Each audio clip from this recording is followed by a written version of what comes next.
Welcome to the Astrotherapy podcast. I am your host, Ciela Winter, and I am thrilled to dive deep into the inner realms of provocative thought while discovering an array of astrological and psychological insights to accompany us on this quest of self-inquiry.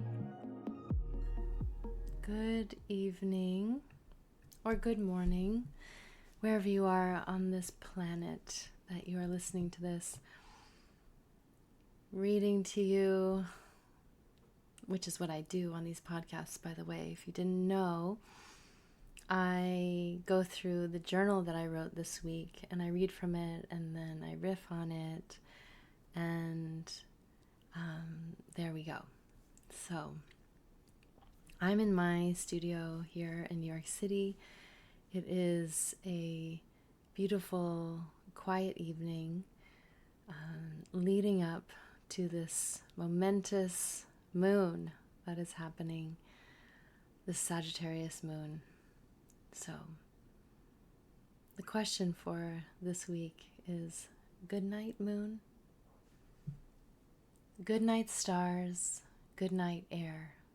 Good night, noises everywhere. The beloved children's book, Goodnight Moon, is a symbolic journey between the conscious and unconscious states of mind. It was written in 1947 by Margaret Wise Brown, who lived a passionate, eclectic, and radical existence during her short and powerful 42 years. Fun fact: the New York Public Library banned this children's book for 26 years until 1973 for being overly sentimental. And despite these obstacles, Margaret traveled and explored the world, bringing her intellectual curiosity to the page of the young and brilliant, porous minds of children, and doing so with such joy and devotion. I didn't even know the date of her birth when I started to write this piece, but as this piece began to write me last night with fervor, I learned that Margaret was born 114 years ago today, on May 23rd, 1910. That is a magical moment right there. Over the last few days, I've been weaving in and out of consciousness, exploring the depths of my unconscious realms with as much courage as I can muster. I'm working to stay the course in my self-observations of this dense and painful realm within my psyche. As I walked across First Avenue just the other day, I remembered Goodnight Moon and fell deeper into the power of the waxy momentum of the Sagittarius Full Moon, which we've already discussed. My curiosity began to bloom about the origin of this iconic story, which has shaped many of our childhood story times and continues to do so for children worldwide. Drawn to Margaret's journey, which began in Brooklyn, New York, I really love how she and her sister used to say goodnight to the simple elements in her room and say, "Good night, nobody," as a means of calling forth her courage and facing fears of being in the dark, declaring that no one was there. Her energetic and extraordinary life as a prolific woman writer in the 1930s and breaking through, 1930s and 1940s, breaking through ceilings of every kind, abruptly stopped in 1952. In response to her nurse asking how she was a few days after having emergency surgery to remove her appendix, she did a high kick, stated, "Grand," and literally fell dead to the ground with a brain aneurysm caused by a dislodged blood clot. Wow. Out with a bang. That was in the south of France. I believe she was there for some kind of conference or something, but what a way to go. She left a legacy of hundreds of books to nourish and inspire young minds everywhere. So on this Sagittarius full moon, which is on the cusp of entering Gemini season, we've just entered Gemini season, now we have this full moon, I honor Margaret, her life, and her dedication to expanding the mind. Sagittarius mirrors Gemini, It's across the cosmos in that axis, the third and the ninth house axis. And this amplifies the potential of being, right? Sagittarius is amplifying that potential of being due to the early study and formation of the self that develops in the Gemini realm of the third house. The formative years of our first movements, touching our toes, learning to crawl, and the thought forms that follow suit. We then begin to articulate and express ourselves from our body awareness and thoughts about the everyday objects that we first encounter. For example, mama, dada, cat, ball, chair, etc. Margaret Wise Brown had a Gemini sun, Mercury, ascendant, and Pluto, from which she generously shared her spirit and robust expertise in writing and communication. In an interview, she was also speaking about when she wrote Goodnight Moon, about how the journey of children in our learning process and how we're typically relating to those very simple elements in our life.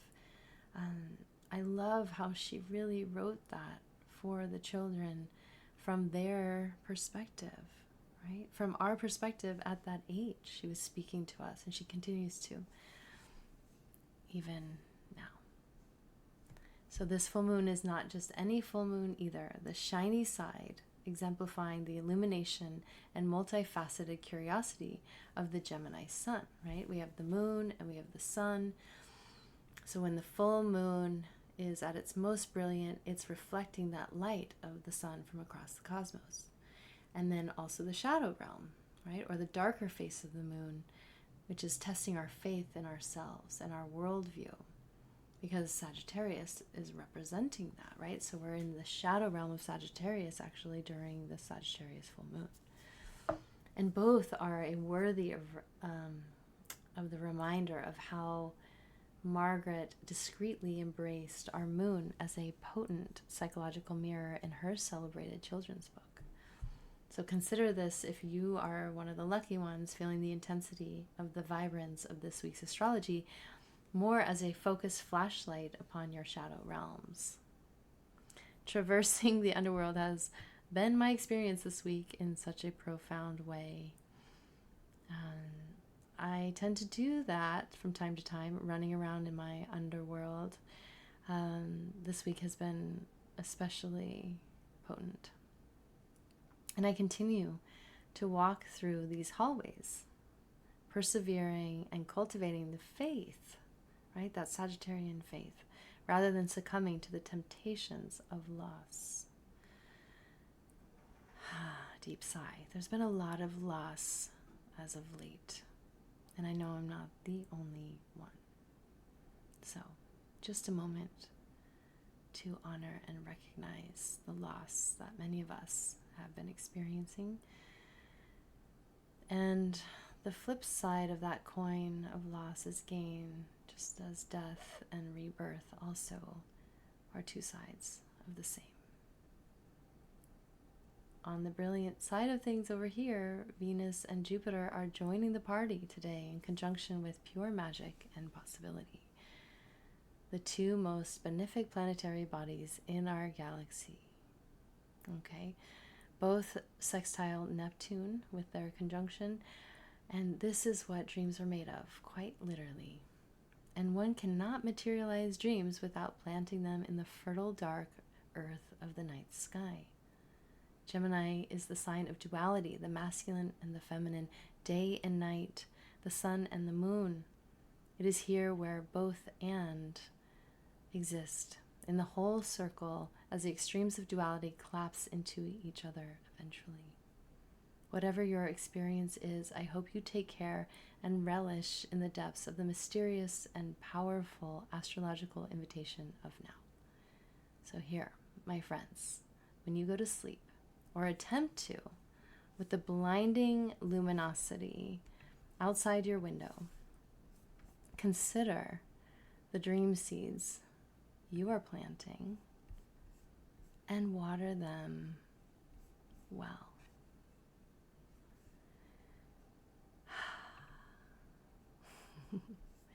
Deep breath. And again, Just taking a moment to, I would say, bask in this incredibly